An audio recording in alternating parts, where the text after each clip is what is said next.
Good morning students. આજે lesson number 5 રાણી કી વાવ. હવે એની અંદર આપણે લગભગ 3-4 પેરેગ્રાફ સુધીની આપણે ડિસ્કસ કરી દીધેલી હતી અને એની આગળ ડિસ્કસ બાકી હતી, કારણ કે આ લેસન થોડો લોંગ પણ હતો અને થોડો અઘરો પણ હતો. એની અંદર જે વર્ડ છે એ થોડાક અઘરા હતા. તો અધૂરો જે લેસન છે એને હું શેર કરું છું. હવે એની અંદર આપણે જોઈએ છીએ કે અત્યાર સુધીમાં we have discuss about the Rani ki Vav, અને એની અંદર એનું જે સ્ટ્રક્ચર કઈ રીતનું હશે એની બધી થોડીક વાત કરેલી હતી. How is the vav, how long it is, how deep it is, એ બધી આપણે we have discuss about it. Now the next paragraph is આપણે હવે જોઈએ છીએ. In fact the vav is solely dedicated to Vishnu. તો આ જે વાવ છે એ સંપૂર્ણપણે વિષ્ણુ ભગવાનને સમર્પિત છે. One can find Vishnu in different shapes and posters. અને અહીંયા વિષ્ણુ ભગવાનના જુદા જુદા આકાર અને જુદી જુદી મુદ્રાઓ, પોસ્ટર્સ એટલે મુદ્રાઓ, we can find there. After Vishnu the important statue of ease of Parvati. Vishnu ભગવાન પછી પાર્વતી દેવીના છે બધા સ્ટેચ્યુ. એન્ડ નિયરલી લગભગ 15 galleries have the sculptures of Parvati. અને પાર્વતી દેવીની 12 મૂર્તિઓ એક સાથે એક જ જગ્યાએ જોવા મળે છે. And the 12 statues of goddess Gauri together at the same place are rarely found anywhere. અને એમની જે 12 મૂર્તિઓ છે એ ભાગ્યે જ ક્યાંક જોવા મળે છે. એટલે કે લગભગ 15 જેટલી ગેલેરી છે પાર્વતી દેવીની, અને એની અંદર આપણે આપણે 12 જે છે એ એની અંદર આપણે એમની જે દુર્લભ સ્ટેચ્યુઝ જે છે એક માત્ર ને માત્ર રાણી કી વાવની અંદર જ આપણે જોઈ શકતા હોઈએ છીએ. હવે નેક્સ્ટ પેરેગ્રાફ આપણે ચર્ચા કરીશું. હવે નેક્સ્ટ પેરેગ્રાફ હું રીડ કરું છું, નીચે પણ લઈ જઉં છું એને.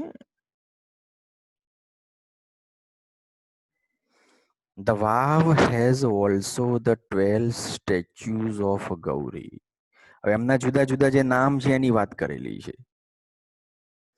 ઉમા, પાર્વતી, ગૌરી, લલિતા, સરિયા, કૃષ્ણા, મહેશ્વરી, રંભા, સાવિત્રી, ત્રિશંડા, ટોટલ અને Tripura.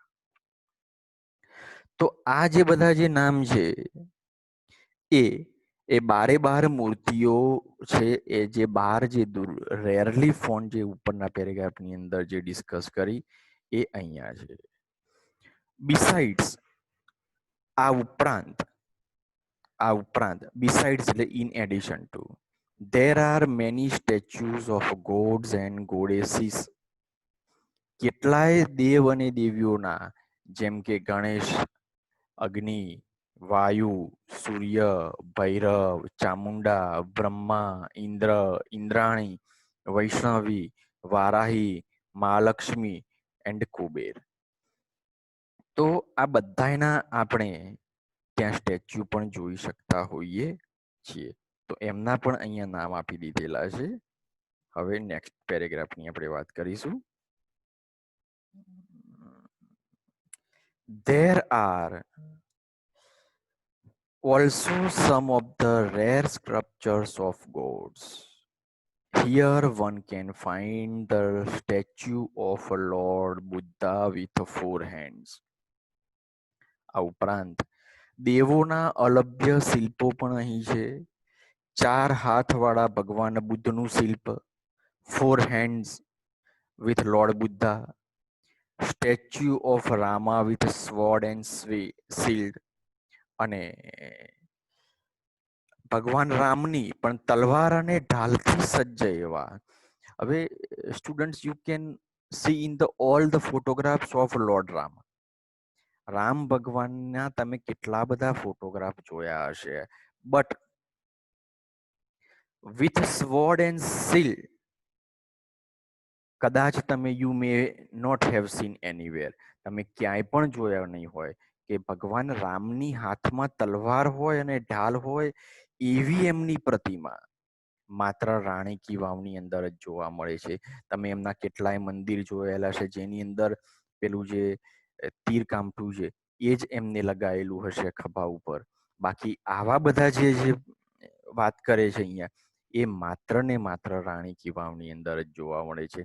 Statue of sun in the form of tapasvi, અને તપસ્વીના વેશની અંદર સૂર્યની મૂર્તિ હાથમાં માળા ધારણ કરેલી હોય. Statue of Shiva with beads in the, હાથની અંદર માળા ધારણ કરેલી હોય એવું શંકર ભગવાન એટલે કે શિવની મૂર્તિ.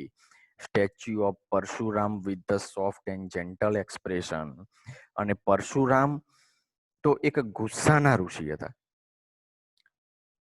પણ એમનો સોફ્ટ અને જેન્ટલ એકદમ નમ્ર સ્વભાવ જે હતો, rather having hard and stern look. અને પરશુરામ હંમેશા ક્રોધાયમાન રહેતા એવા એક ઋષિ છે, પણ એમને જીવનની અંદર ક્યારેક પણ નમ્રતા ક્યાંક દાખવી હોય તો એવો એમનો જે લુક છે, એવો લુક જે છે એનું પણ સ્ટેચ્યુ આપણને ત્યાં જોવા મળે છે. એટલે કે અહીંયા રાણકી વાવની અંદર જે તમે બીજી જગ્યાએ અથવા તો કોઈ ધાર્મિક સ્થળોએ you can not find this type of statues in any other temple, only you can see in the Rani ki Vav. તમે ભગવાન રામના મંદિરમાં જાઓ, ભગવાન વિષ્ણુ છે, શિવ છે, બુદ્ધ ભગવાનનું, તમે ક્યાંય પણ તમે જાઓ મંદિરની અંદર તો તમે આવો જે લુક અહીંયા દર્શાવેલો છે એવા પ્રકારનો લુક તમે બીજે ક્યાંય જોવા મળતો નથી. તો અહીંયા એવી વાત કરેલી છે, તેની અંદર આવા બધા સ્ક્રપ્ચર્સ પણ ત્યાં આને દુર્લભ કહેવામાં આવે છે કે જે ક્યાંય લગભગ આપણને જોવા મળે નહીં, એની વાત કરેલી છે અહીંયા. હવે આગળની વાત કરીએ સેજ. Some of the sculptures display contemporary lifestyle, અને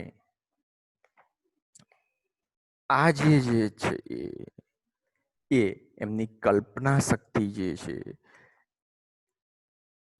તત્કાલીન જીવનશૈલી, કન્ટેમ્પરરી લાઈફસ્ટાઈલ એટલે તત્કાલીન જીવનશૈલી, ફોકટેલ એટલે લોકવાર્તાઓ, એનિમલ એન્ડ પ્રાણી એન્ડ હ્યુમન ઇન્સ્ટિક એટલે મનુષ્યની લાગણીઓને પ્રદર્શિત કરે છે. દે રિવીલ ધ આર્ટિસ્ટિક વિઝન, અને શિલ્પકારોની કલાસભર દ્રષ્ટિ and the unique imagination of the sculptures, અને અજોડ કલ્પના શક્તિને રજૂ કરે છે. દેખો અહીંયા જે વર્ડ છે બહુ જ અઘરા છે. કન્ટેમ્પરરી લાઈફસ્ટાઈલ એટલે તત્કાલીન જીવનશૈલી, એનિમલ અને હ્યુમન ઇન્સ્ટિક્ટ એટલે પ્રાણી અને માનવ સહજ લાગણી, આર્ટિસ્ટિક વિઝન કલાત્મક દ્રષ્ટિ, અને યુનિક ઇમેજિનેશન અકલ્પ્ય કલ્પના શક્તિ રજૂ કરે છે. ધેર આર 300 સ્ટેચ્યુઝ ઓફ અપ્સરા, અપ્સરાના પણ 300 જેટલા સ્ટેચ્યુઝ છે. And the sculptures presented a vast range of emotions and feelings on the faces of the અપ્સરા. અપ્સરાના જે જુદા જુદા ઇમોશન્સ, એમની જે લાગણીઓ જે છે એને વિશાળ રીતે રજૂ કરેલી છે. એમના મુખ ઉપર રહેલી લાગણીઓ અને એમના મનોભાવોને જુદી જુદી રીતે રજૂ કરેલા છે. And then they display the variety of different moods, અને એમના જે મન યોગ જે છે એ એન્ડ ધ સિચ્યુએશન અને જે પરિસ્થિતિ છે એને જુદી જુદી રીતે આ લોકોએ રિપ્રેઝન્ટ કરેલી છે રાણકી વાવની અંદર. આગળનો પેરેગ્રાફ જોઈશું હવે.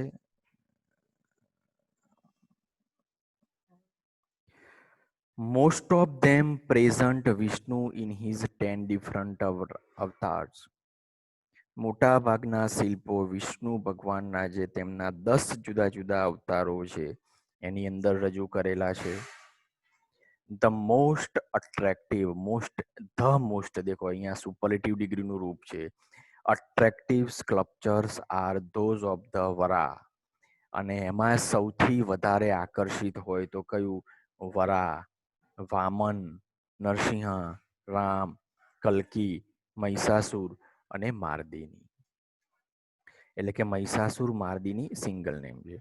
The Apsara with 16 different makeup styles and add to the grace of this unmatched structure. અને જે અપ્સરાઓ જે છે એમની 16 જુદા જુદા શણગારની અંદર અતુલનીય શિલ્પમાં આપણને તે જ રજૂ કરે છે. ધ સ્ટેપવેલ ધેટ મીન્સ કે પગથિયા વાળો કૂવો. સેના ઉપર ફોકસ કરજે? Focus is on the Holiness of the water. Holiness that means કે પવિત્રતા, સેક્રેડનેસ પાણીની શુદ્ધતા, એન્ડ ધ ગ્રેટ સિગ્નિફિકન્સ અને એની મહાન મહત્તા ઇન ઇન્ડિયન કલ્ચર, ભારતીય સંસ્કૃતિની અંદર એની પવિત્રતા એટલે કે હોલીનેસ અને ગ્રેટ સિગ્નિફ અને એનું મહત્તા, મહાન મહત્તા રજૂ કરે છે એની વાત છે અહીંયા. હવે એના પછી આગળનો પેરેગ્રાફ આપણે જોઈશું. તો આગળના પેરેગ્રાફની અંદર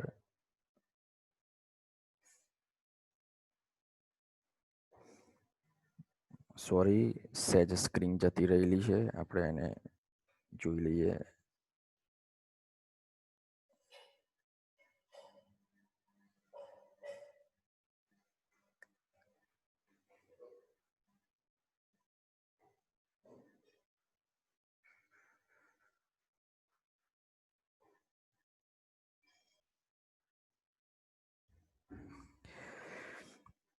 The Vav is the most developed, સુવિકસિત, એલેબોરેટેડ, ઝીણવટભર્યું કામ એન્ડ ઓર્નામેન્ટેડ એટલે અલંકૃત થયેલું એક્ઝામ્પલ ઓફ એક ઉદાહરણ છે સબમર્જ આર્કિટેક્ચર, શિલ્પ સાહિત્યનું એક સુવિકસિત, ઝીણવટભર્યું અને અલંકૃત કરેલું આ એક ઉદાહરણ છે. ઇટ સિંગ્સ શેની ગાથા ગાય છે? The glory of the development of the stepwells in India, અને વાવના વિકાસની ભવ્યતાના દર્શન કરાવે છે આપણને. And it is a large and the complex type of stepwell, એક સૌથી મોટો અને એક જટિલ પગથિયા વાળો આ એક કૂવો છે. It has ornamented panels of sculptures, અને એની અંદર સામાન્ય રીતે આપણે જોઈએ તો શિલ્પકૃતિઓથી શણગારાયેલી તકતીઓ પણ છે. એના પછી આગળની વાત કરીએ. હવે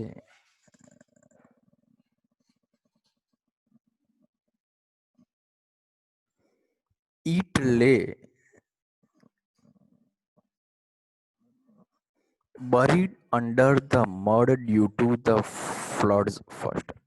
એ દેખો અહીંયા લે એટલે પડી રહેવું, buried એટલે દટાયેલું રહેવું, under the mud due to the flood, અને એની અંદર પૂરને કારણે કાદવ નીચે તે દટાયેલી રહી. મડ એટલે કાદવ, ડ્યુ ટુ એટલે ને કારણે, ફ્લડ્સ એટલે પૂર. Then vanishing of the river Saraswati, અને સરસ્વતી નદી ના લુપ્ત થવાને કારણે it was hidden under the layers of the silt for almost 7 centuries. અને સરસ્વતી નદીના લુપ્ત થવાને કારણે તે દબાયેલી રહી. ઇટ વોઝ હિડન, છુપાયેલી under the layers of the silt લગભગ for about 7 centuries. The archaeological survey of India અને ભારતીય પુરાતત્વ સંસ્થાએ ASI archaeological survey of India took a great care to preserve this structure. અને આ સંસ્થાને શું કર્યું? આ બાંધકામને જાળવવાની અંદર ખૂબ જ મહત્વનો ભાગ ભજવ્યો.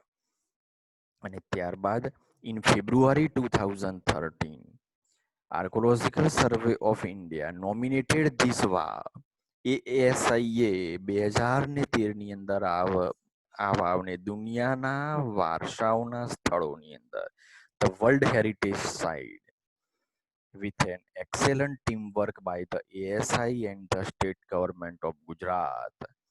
It got recognition by the UNESCO. અને ASI અને ગુજરાત સરકારના સહિયારા પ્રયત્નોથી યુનેસ્કોની અંદર પણ એને માન્યતા પ્રાપ્ત થઈ.